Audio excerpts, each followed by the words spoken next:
6 अगस्त 1945 ये दिन इंसानी तारीख का बदतरीन दिन था। जिस दिन कुछ ही पल में 1,40,000 लोग कुछ इस तरह मारे गए जैसे कोई राख हो। इन लोगों का नामो निशान तक बाकी न रहा। हम बात कर रहे हैं हिरोशिमा और नागासाकी, जापान के दो शहर जहां अमेरिका ने एटम बम गिराए थे। हिरोशिमा में लोग अपने अपने कामों में मसरूफ थे। किसी को इस बात का अंदाज़ा नहीं था कि कुछ ही लम्हों में हिरोशिमा के लोगों पर यह क़यामत गुजरने वाली है। दुनिया इस वक्त तक बेखबर थी। किसी को मालूम नहीं था कि आखिर ये एटम बम किस कदर तबाही कर सकता है। ये पहला मौका था जब किसी मुल्क पर एटम बम गिराया गया हो। जैसे ही हिरोशिमा पे एटम बम गिराया गया, कुछ ही सेकंड में शहर का टेम्परेचर 4000 सेंटीग्रेड तक पहुंच गया।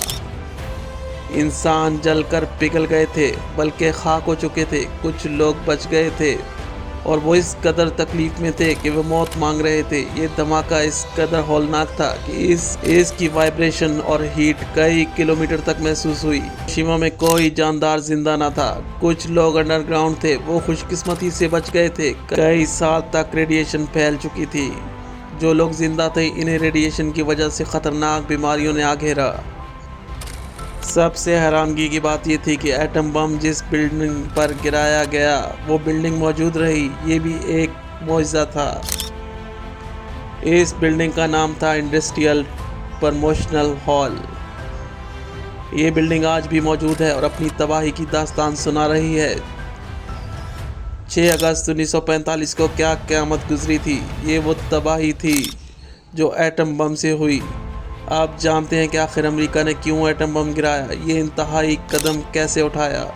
असल हकीकत ये थी कि अमेरिका ने हमला नहीं किया, बल्कि जापान की तरफ से पहल करते हुए 7 दिसंबर 1941 को पर्ल हार्बर पर हमला किया गया। इस हमले की वजह से अमेरिका ने जापान के खिलाफ ऐलान जंग कर दिया और दूसरे जंग अजीम में अमेरिका भी दाखिल हो चुका था। जापान चाहता था कि इसका तसल्लुत ओशियन पैसिफिक तक फैल जाए और फिर यही संगीन गलती थी।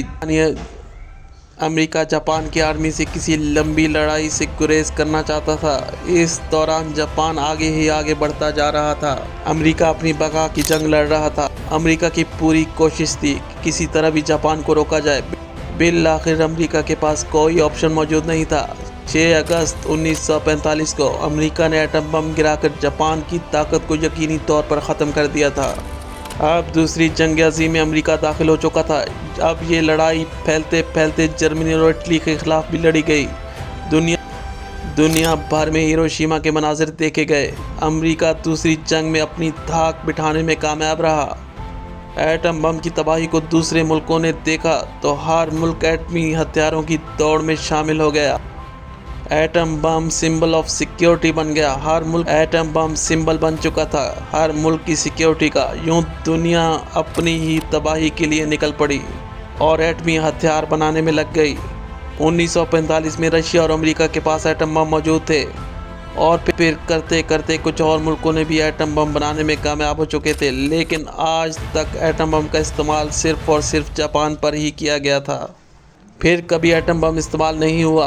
आज दुनिया के बहुत से ममालिक के पास एटम बम मौजूद हैं।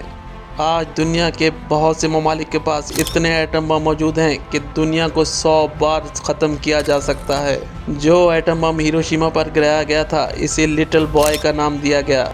जब अमेरिका की तरफ से ये एटम बम गिराया गया तो 200 मीटर का फायर बॉल 12 किलोमीटर की ऊंचाई तक आसमान तक पहुंचा।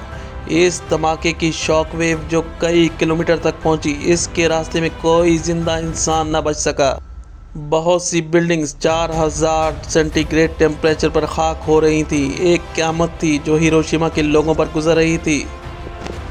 आज भी यादगार के तौर पर इंडस्ट्रियल प्रमोशनल हॉल बिल्डिंग मौजूद है। इसके साथ एक मशाल जो कई दिहाइयों से जल रही है और इस मशाल को उस दिन बुझाया जाएगा जिस दिन दुनिया से एटम बम ख़त्म हो जाएंगे। आज जापान तरक्की याफ्ता मुल्क है, लेकिन आज भी जापान एटमी हथियारों के अदम फैलाव के लिए काम कर रहा है। कई मुल्कों का मानना है कि एटम बम इनकी बका की ज़मानत है। किसी तौर ये बात हकीकत भी है, लेकिन एटम बम एक ट्रिगर पॉइंट भी है। अगर 2 एटमी मुल्कों में जंग छिड़ जाए तो फिर पूरी दुनिया की तबाही हो सकती है। हर छोटा बड़ा मुल्क एटम बम बनाना चाहता है। दुनिया में अदम इस्तेकाम बढ़ता जा रहा है। 1945 के बाद जापान कभी किसी जंग में शामिल नहीं हुआ। जापानी कौम ने अपने आप को टेक्नोलॉजी में तरक्की पर मरकूज रखा हुआ है। यही वजह है कि जापान आज एक तरक्की याफ्ता मुल्क है।